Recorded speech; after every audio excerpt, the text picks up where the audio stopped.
Hello.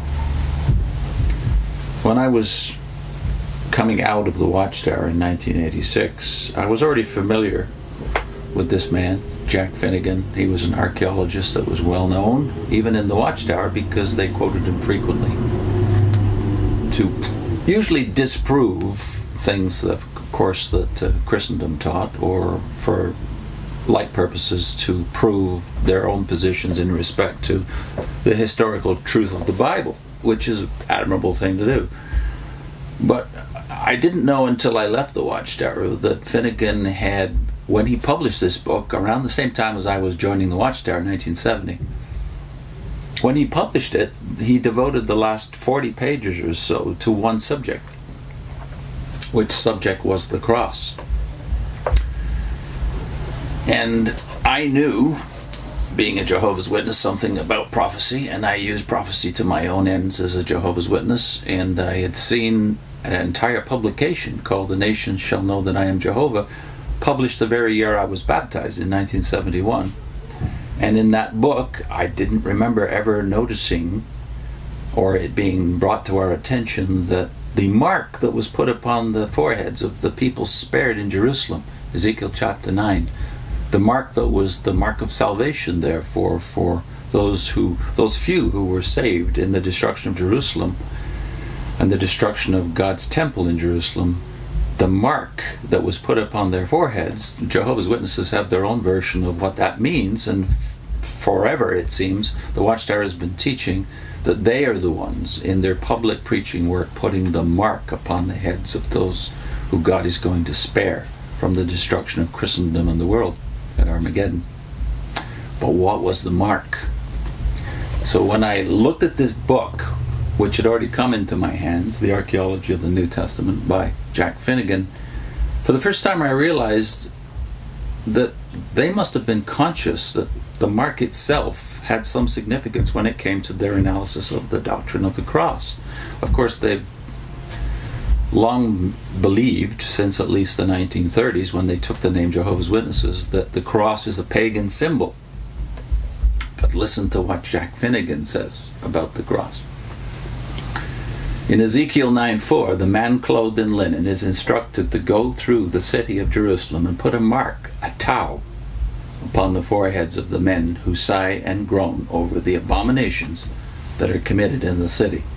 In Hebrew, then, the word tau both signified a mark and was also the name of the last letter of the alphabet, a letter which in the old Hebrew script was still written in the elemental form of a cross, down at least to the eve of the New Testament period, or even into that period. Now, this is very disturbing if you're a Jehovah's Witness and then you've got it in your head that the cross is a pagan symbol. So if the last letter of the Hebrew alphabet is a cross, and this was the letter to be put upon the head of those that were saved, that sounds too uncomfortably like what Christendom does with the cross, doesn't it?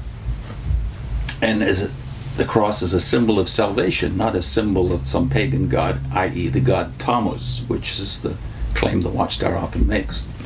I'd like to read you some more quotes from Finegan on this very issue,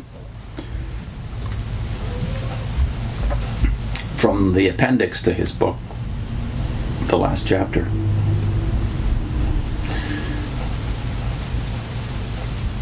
Finegan again, I'll quote directly from his writings on the subject.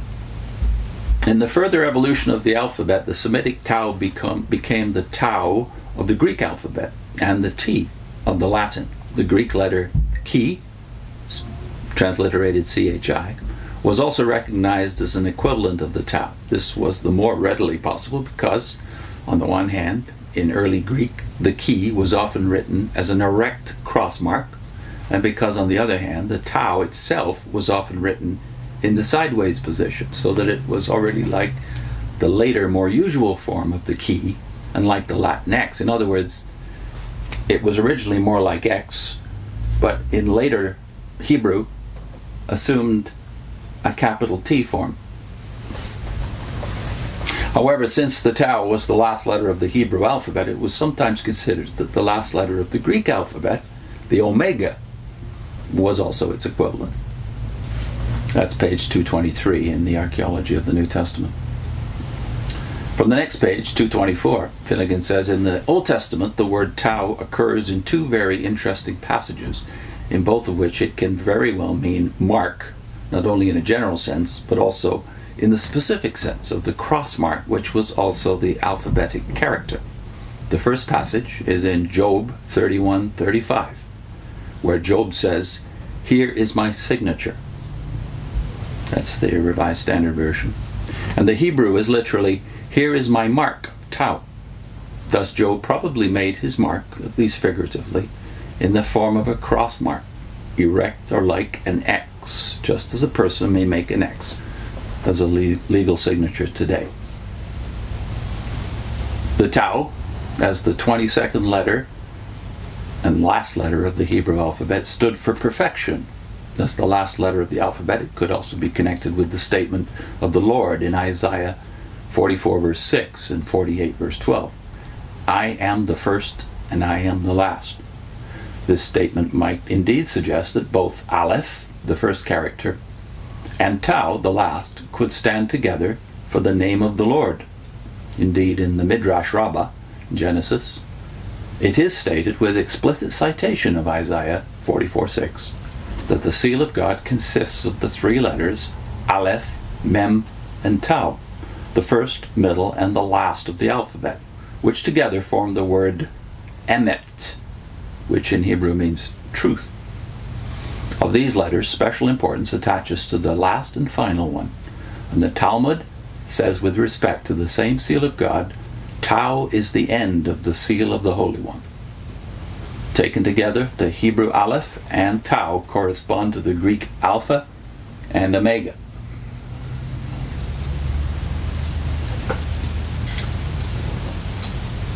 And in the collocation of the two characters, we probably have the Hebrew expression upon which is based the statement of God in Revelation 1:8 and 21:6, and of Christ in Revelation 22:13.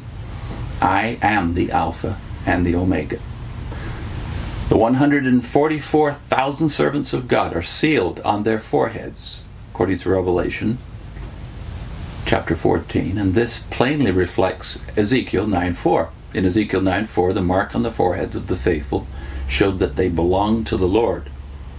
Here, what presumably was the very same mark is plainly stated in Revelation 14:1, 22:4, to represent the name of God.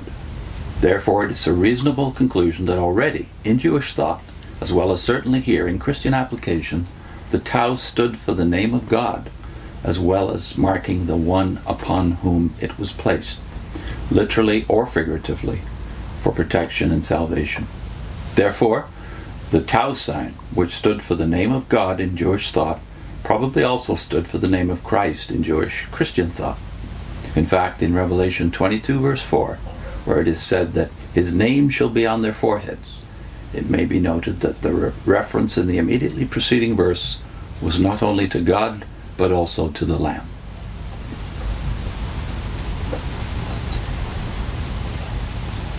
Where the Greek language was known, it was almost inevitable for another reason that the Tau would come to stand for the name of Christ. Particularly when it was written in its sideways position, the Tau was immediately identifiable with the Greek chi, and chi is the first letter of the Greek word Christos, Christ.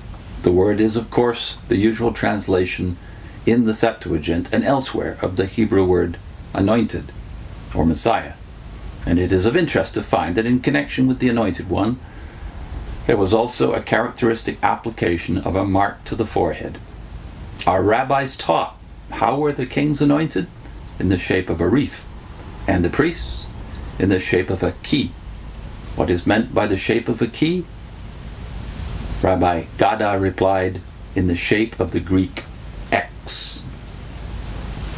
The oil mark on the forehead of the anointed priest must therefore have been the old letter Tau, probably written with the sideways orientation, which made it immediately identifiable with the Greek key, and so the initial letter of the Greek Christos, anointed. That's from pages 225 and 226 of Jack Finegan's book, The Archaeology of the New Testament. So, is the cross a pagan symbol? Well, it has been appropriated like all symbols have for pagan use, but it's very much a New Testament and an Old Testament symbol for something else than a pagan god. Why is this fact hidden from Jehovah's Witnesses? If you'd like more information from Finegan and on the cross itself and how the Watchtower has used it, get in contact with us. We'll send you a document, a 10-page document on this subject in much more detail.